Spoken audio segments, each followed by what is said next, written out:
Le magicien d'Oz de Lyman Frank Baum aux éditions Bragelonne. Dorothy vit dans un monde gris avec son oncle et sa tante.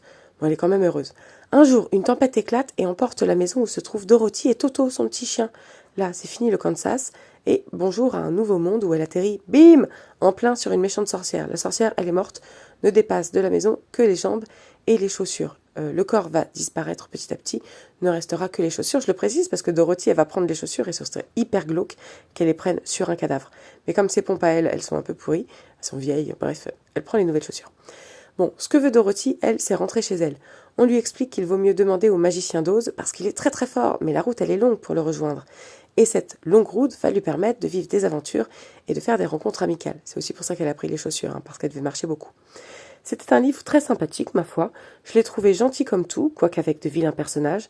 Gentil comme tout, quoiqu'il va y avoir quelques morts. Mais bon, c'est que deux et c'est les méchantes sorcières, donc on s'en fout. Et puis un peu de torture. Notamment quand le bûcheron de fer blanc il est balancé sur les rochers et l'épouvantail déchiqueté, le lion enfermé et affamé. Il y a beaucoup d'esclavage aussi. Mais ça, c'est les méchantes sorcières, donc ça n'a rien d'étonnant. Je sais pas si vous le saviez, moi j'ai découvert qu'il était possible de comparer ce roman à une étude économique sur l'époque. Dorothy et ses amis représentent le peuple, ils prennent le chemin jaune qui représente l'or pour rejoindre le politicien censé les sauver de sa toute-puissance. Et je vais vous spoiler, mais il s'avère qu'en fait le politicien, c'est le magicien d'Oz là, et en fait c'est un charlatan, il sait faire que dalle, il prend juste de son rôle pour s'enrichir. Voilà, je trouvais ça fou quand même. Bon, en résumé, c'est un bon roman jeunesse, 9-10 ans, très agréable. Et comme il me reste un peu de temps, je vais vous le dire, il y a des singes volants aussi. Et puis il y a la deuxième sorcière, elle va mourir en fondant à cause d'un seau d'eau. Comment je vous ai spoilé. Et il y a aussi un champ avec plein de fleurs que quand tu le traverses, tu peux t'endormir. Et il y a une couronne avec une incantation pour avoir 3 vœux. J'aime trop. Bonne lecture à tous.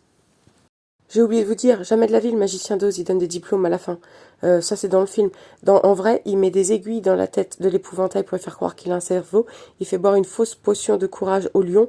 Et par contre, le cœur en tissu, ça, c'est vrai. Bon visionnage à vous. Moi, j'ai pas encore vu le film, j'ai vu des extraits.